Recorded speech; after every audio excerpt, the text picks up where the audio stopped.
एक बूढ़े भिखारी की अनोखी कहानी। हर दिन एक भिखारी दरवाजे के पास आकर भीख मांगता था और घर का मालिक हमेशा घर के बाहर आते ही उसे देखकर फिर जाया करता। कई बार उसके लिए गालियां भी बकता। वो कहता, तू जिंदा ही क्यों है? पूरी जिंदगी ऐसे ही भीख मांगेगा क्या? धरती का बोझ क्यों बना बैठा है?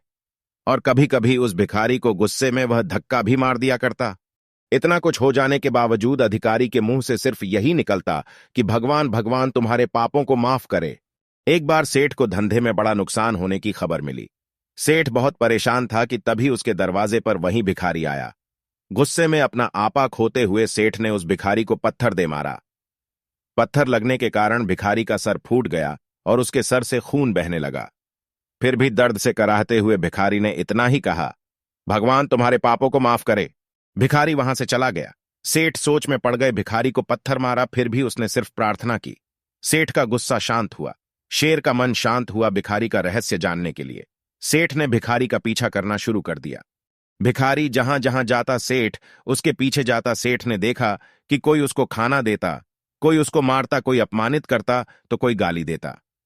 लोग भिखारी के साथ चाहे जैसा व्यवहार करते, लेकिन भिखारी सबके लिए एक ही प्रार्थना करता, भगवान तुम्हारे पाप माफ करें। अब रात होने को आई थी। भिखारी अपने घर जाने के लिए लौटा। वो अपने घर पहुंच गया, लेकिन सेठ अब भी उसका पीछा कर ही रहा था। एक पुरानी टूटी हुई खटिया पर एक बूढ़ी औरत लेटी हुई थी। काफी कमजोर और बीमार लग रही थी। वह भिखारी की पत्नी थी। अपने पति को वापस आता देख वह खाट से उठ खड़ी हुई। पत्नी ने अपने पति के भीख वाले कटोरे में देखा, उसमें सिर्फ आधी बासी रोटी थी। उसे देखकर वह बोली, आज बस इतना ही मिला? और हां, आपके सिर से खून निकल रहा है, ये चोट कैसे लगी? बूढ़ा भिखारी बोला, आज बस इतना ही मिला, किसी ने कुछ दिया ही नहीं। सबने गालियां दी और एक नए पत्थर भी फेंकना, इसीलिए मेरा सर फट गया। एक गहरी ठंडी सांस लेकर बूढ़ा भिखारी फिर से बोला, यह मेरे ही पापों का फल है। तुम्हें याद है कुछ सालों पहले हम कितने अमीर थे? क्या कुछ नहीं था हमारे पास? हमारे पास हर चीज जरूरत से ज्यादा थी, लेकिन हमने कभी दान नहीं किया। और उससे भी बुरा हमने उस अंधे भिखारी के साथ किया जो हमारे द्वार पर भीख मांगने आया करता था। बूढ़ी पत्नी की आंखों में आंसू आ गए। वह बोली, हां, हम उस बेचारे अंधे के साथ बहुत बुरा करते थे। उसका अपमान करते थे। उसे खाने के लिए रोटी की जगह कागज दिया करते, उसका मजाक उड़ाया करते और कभी कभी मारा भी करते। मैंने कभी उसको रास्ता नहीं दिखाए। एक बार मैंने उसके मुंह पर मिट्टी भी फेंकी थी और वह हमेशा दुखी होकर यही कहता कि भगवान तुम्हें तुम्हारे किए की सजा देगा, भगवान तुम्हारे पापों की सजा जरूर देगा।